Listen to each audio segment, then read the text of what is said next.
दोस्तों, sperm motility यानी वीर्य गाढ़ा करने के लिए, स्पर्म काउंट बढ़ाने के लिए, बच्चा पैदा नहीं हो रहा है तो उसके लिए स्पर्म काउंट बढ़ाना है, या वैसे ही नॉर्मल पतले वीर्य को गाढ़ा करना है, आपको क्वालिटी ऑफ स्पर्म बनाना है, तो उसके लिए आपको कौन से फूड खाने चाहिए, कौन से परहेज करने चाहिए, क्या डाइट प्लान होनी चाहिए, क्या लाइफ प्लान होनी चाहिए, डे प्लान क्या होना चाहिए, आपके लाइफस्टाइल में क्या आपको ऐड करना है, क्या निकालना है, ये सारी चीजें मैं इस वीडियो में बता दूंगा। एक हेल्दी स्पर्म काउंट के लिए आपको क्या करना चाहिए। नमस्कार दोस्तों, मैं हूं डॉक्टर मुकुल शर्मा और आप देख रहे हैं मेरा चैनल, और इसको सब्सक्राइब कर लीजिएगा, ठीक है। चैनल को लाइक करिए। अगर आपको कुछ समझ नहीं आए तो कमेंट करिए, मैं आपके लिए और डिटेल वीडियो लेके आऊँगा उसी चीज़ के लिए, उसी बीमारी के लिए जो आप मुझे कमेंट करेंगे। और नंबर सिर्फ उन्हीं के लिए हैं जो सिर्फ इलाज चाहते हैं। वीडियो की जानकारी वीडियो में आप आसानी से देखिए, डिटेल में पूरी वीडियो देखकर आप पता लगा सकते हैं मैंने क्या कहा है, ठीक है। आप सोचें कि वीडियो देखने से पहले कॉल कर ले, वो ना करें, पहले आप वीडियो पूरी देखें, ठीक है। तो दोस्तों, आज के समय स्पर्म काउंट को हेल्दी बनाना बहुत बड़ा मुश्किल और बहुत बड़ा सवाल बन चुका है कि कैसे बनाए रखें, खासकर नौजवानों के लिए, क्योंकि ज़्यादा मास्टरबेशन कर रहे हैं, डाइजेशन कमज़ोर हो रहा है, खान पान ऐसा ही है, जाते हैं फास्ट फूड खाते हैं या आज चलो डिनर पर चलते हैं, लेकिन वो डिनर पर वो हेल्दी खाना नहीं खा रहे हैं, वो सिर्फ केमिकल खा रहे हैं। हेल्दी खाना आज के समय मिलना बहुत मुश्किल हो चुका है, लोग, यही सच्चाई है, ठीक है। बच्चे हैं, पुचकों पे पड़े रहते हैं, पिज्ज़ा पे पड़े रहते हैं, बर्गर पे पड़े रहते हैं, लेकिन वो आने वाली लाइफ उनकी कैसे बर्बाद होने वाली है वो नहीं सोचेंगे। वो खा खा कर, जंक फूड खा खा कर, ठीक है, ज़्यादा कोल्ड ड्रिंक, ज़्यादा सॉफ्ट ड्रिंक, जितने भी सोडा से बने हुए सामान होते हैं, ज़्यादा चीज़ें, ये सारी चीज़ें आपके स्पर्म काउंट पे डायरेक्ट इफेक्ट करती हैं। ये चीज़ें आप नहीं सोचते हो। फिर आगे चलते हैं, कोई नशा करते हो आज के समय, हेल्दी लाइफस्टाइल में आप नशा कर रहे हो, ठीक है, सिगरेट, बीड़ी, गुटखा, तम्बाकू, कोई भी प्रकार का, वो सीधे डायरेक्ट आपके स्पर्म पे इफेक्ट करता है। इस चीज़ को आपको ध्यान रखना चाहिए, ठीक है। आपका डाइजेशन अच्छा नहीं है तो आप जो भी खाना खाओगे वो सही से पचेगा नहीं, और पचेगा नहीं तो आपका स्पर्म काउंट यानी वीर्य सही से बनेगा नहीं, क्वालिटिकल ऑफ स्पर्म अच्छा नहीं बनेगा। इस चीज़ को आपको ध्यान रखना है, ठीक है। आपका पेट साफ नहीं है तो, अगर आप कुछ भी खा रहे हो शरीर को लग ही नहीं रहा है तो आपका अच्छा स्पर्म कैसे बनेगा, ठीक है। No running, no exercise, no, बस पूरे दिन बैठे हैं, पेट निकाला जा रहा है, तौन निकली जा रही है, फैले जा रहे हैं हम, तो वो शरीर में सही से कैसे आप इफेक्ट करवाओगे चीज़ों को खाने का, वो नहीं हो पाएगा। तो हमें एक अपने शरीर को परफेक्ट बॉडी भी बनानी है आपको, ठीक है, साथ में स्पर्म काउंट भी अच्छा तभी हो पाएगा।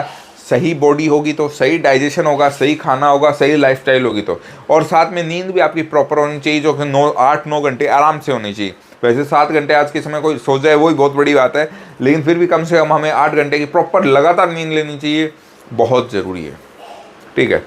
सब्जियाँ, अब आप रोटी खाते हो तब रोटी से ज़्यादा आप सब्जियों पे फोकस करिए। सब्जी, हरी सब्जियाँ हो, चाहे कोई भी सब्जी आप बना रहे हो, दाल बना रहे हो, कुछ भी, उसको ज़्यादा खाने की कोशिश करिए। रोटी 1 कम खाइए, 2 कम खाइए, लेकिन दाल, रोटी, सब्जी सब्जी सब्जी सब्जी जितनी हो उसके हरी सब्जियाँ ज़्यादा खाने की कोशिश करिए। 1 कटोरी या 2 कटोरी खाइए, बहुत इफेक्ट होगा, आपको खुद पता चलेगा कुछ टाइम बाद। दाल बहुत अच्छी है, कम से कम हफ्ते में 3 से 4 बार दाल आपको खानी चाहिए, ठीक है। रोज़ भी खा सकते हो, बेस्ट, एक टाइम दाल, एक टाइम हरी सब्जियाँ, बहुत अच्छी चीज़ है। दाल घी में होनी चाहिए, सोयाबीन के ऑयल में नहीं होनी चाहिए। सोयाबीन से बने हुई चीज़ें आपको बंद करनी चाहिए, इस चीज़ को आपको ध्यान रखना है। ये परहेज बताएं अभी तक मैंने, ठीक है। कुछ एक्सरसाइज जैसे रनिंग, पुशअप, उठक बैठक, ये ज़रूरी है, क्योंकि इससे आपके शरीर में मेंटेनेंस बनेगा, आपका जो आप खा रहे हो सही से लगने में मदद होगी, स्पर्म अच्छा बनने में मदद होगी, ठीक है। अब बात करते हैं हम ऐड क्या करना है खाने में। नॉर्मल चीज़ें जो सही रूप से आप सस्ते से सस्ती चीज़ें यूज कर सकते हो, महंगे से महंगी भी यूज कर सकते हो, कोई फ़र्क नहीं पड़ता। आज के समय मार्केट में आपको प्रोटीन वगैरह, ऐसे शेक वगैरह बहुत मिलते हैं, आप दूध में मिलाकर रोज़ पीना चाहते हो, मार्केट से आपको बेवकूफ़ बनाकर कि इसमें बादाम है, वो है, ये क्यों है? आप खुद बनाओ ना, बादाम लाओ, खुद पीस के डालो, दिक्कत क्या है? मार्केट वाला कचरा लेने की जरूरत क्या है आपको, है? प्रोटीन शेक वगैरह ये सब बकवास है, केमिकल है, ये आपके नामर्द बनाने के। ये आईवीएफ सेंटर क्यों खुले पड़े हैं गली गली में आज के समय? आप लोगों की हरकतों ने आपको ही बर्बाद किया है। आईवीएफ सेंटर ऐसे नहीं खुले हैं भाई, वो करोड़ों रुपए के प्रॉफिट में हैं, आप उससे लाखों रुपए चार्ज करते हैं हर बार।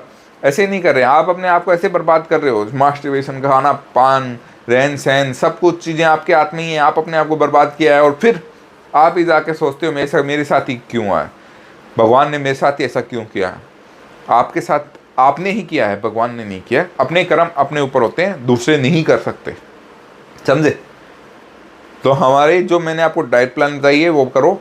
और जो भी अगर आपको ड्राई फ्रूट्स है, ये मार्केट में जो मिक्सअप आता है उसमें मत लो, डायरेक्ट ड्राई फ्रूट्स लाओ, चाहे बादाम लाओ, अखरोट, किशमिश, ये कुछ भी ले रहे हो आप सोचो इसके ऊपर काजू वगैरह कोई काम का नहीं है, काजू वगैरह लेने की जरूरत नहीं है। काजू इतना काम नहीं करेगा जितना बादाम, अखरोट, छुआरे, किशमिश ज़्यादा काम करेगी। काजू लंबे समय से खाने पर आपको पथरी की शिकायत हो सकती है, तो काजू ना खाएं, कभी कभार खाने में कोई दिक्कत नहीं है, ठीक है, रेगुलर बेस पे ना खाएं, इस चीज़ का आपको ध्यान रखना है। और अगर कुछ समझ नहीं आया तो दिए गए नंबर पे आप मुझे कॉल कर सकते हैं अगर आपको किसी भी प्रकार की ट्रीटमेंट से संबंधित जानकारी चाहिए। और अगर आपको और डिटेल में कोई भी प्रॉब्लम के बारे में वीडियो चाहिए तो दिए गए नंबर पे आप मुझे कॉल कर सकते हैं। और ज़्यादा कुछ परेशान होने की जरूरत नहीं है, इसके लिए नॉर्मल चीज़ें, बस जो चीज़ें बताई वो कर लो और बस आपका वीर्य गाढ़ा स्पर्म काउंट हाई क्वालिटी का हो जाएगा।